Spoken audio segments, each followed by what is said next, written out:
Today we're going to talk about time, which seems to be the only thing that we're racing against right now.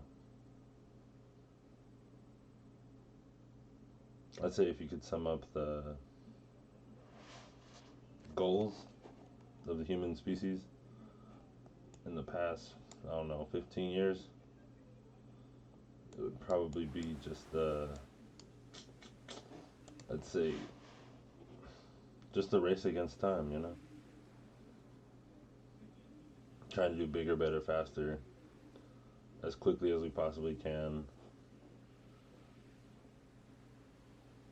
Because as far as we know, we're the only thing out here.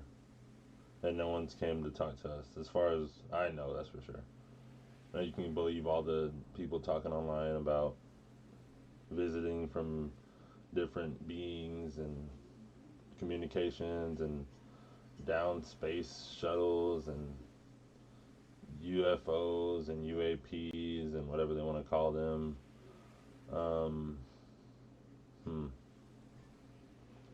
It's pretty evident that the only thing that really matters is how one feels about what they're doing, right?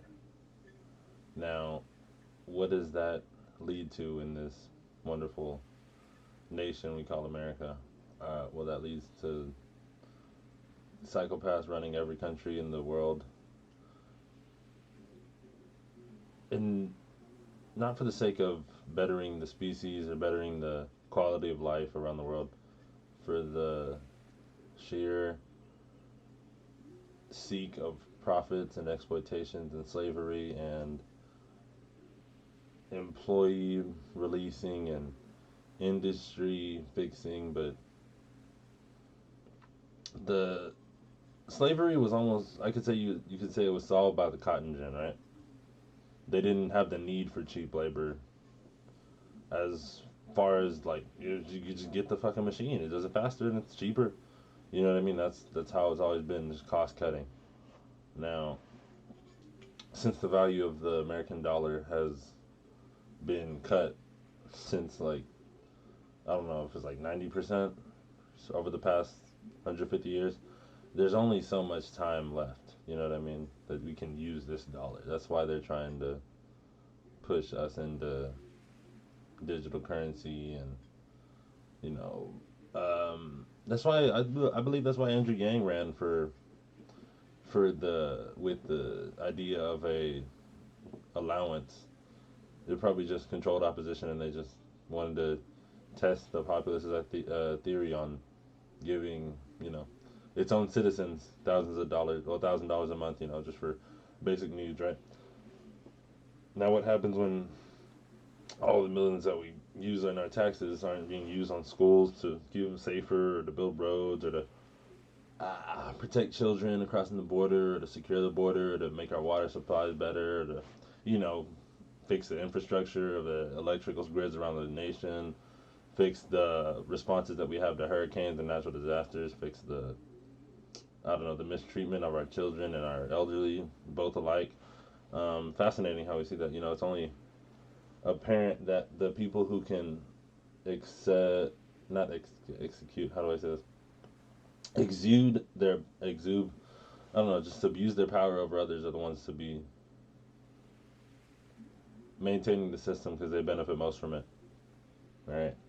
Because, I mean, how much money just disappeared during COVID? Like, yeah, sure, you shut down businesses and people just lose their jobs, but and then you funnel money through charities and resources, quote unquote, that are just missed. I couldn't even tell you how many people I know that have defrauded the government and just they haven't got away with it, but some have, and then what are you supposed to do?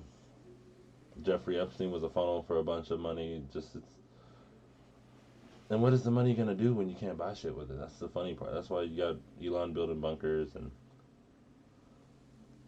Nancy Pelosi insider trading stocks, and I don't know. It's beautiful to me. The money just I just fascinating. People just so obsessed with it. Like, what are you gonna get with it, my man? What are you really gonna buy? So much stuff that the CIA comes after you. Oh, whoop de whoop. It seems to be that the system has succeeded in, well, the complete renovation and upgradation and rejuvenation of the system. That system being there are going to be people on top, people, beings, humans, machines, whatever you want to call it. For things to exist, right, there will be a hierarchy of them, and the beings on top, whatever you want to call them, they are going to exude their power over the beings below them, which in cause turns some metal to do the same thing to ones below them, whether they know it or not. And in turn, we all, it's like a top down system where the profits go up, but the misery goes down. And it's fascinating how we could just streamline this in our society. And I don't think it was always like this for the past hundreds of, I mean, thousands of years. You know, what I mean, this we have no history. You know, what I mean, this is not the first time any people or any beings have gotten some mass communication or mass con. I don't know. We're using the English language here. I don't want to get the wrong words. Mass. I don't want to say like control, but more. Well, yeah, because they do surveil everything that happens on this earth right now, right? Isn't that funny? But yeah, I guess you could say mass surveillance and mass. You know, what do you say? Influence. Yeah, just complete and total utter influence over the entire world. Pretty fascinating how they've succumbed to do that. And now we have these 80-year-olds in office that are just looking to cause more and more hurt and harm, but seemingly like they believe that since they're not the ones directly committing the acts, that they're not beholden to the consequences. But many many days have shown me that what you are gonna get is coming to you. And I mean, they got they got it coming to them in one way or another. You know what I mean? I just really hope the American people don't fall for the games that they're so clearly trying to bait us into. I mean, there's so much more to this realm, but look at what it's been diminished into. 720. Thank you for watching. Yeah, like, sub, share, help me out. I owe the IRS a bunch of money. They're gonna take all my stuff and not let me get taxes for a bunch of years. You know what I mean? So yeah, kind of whack, but that's how it is. Don't owe them money. They're like the mob. Already. Thank you.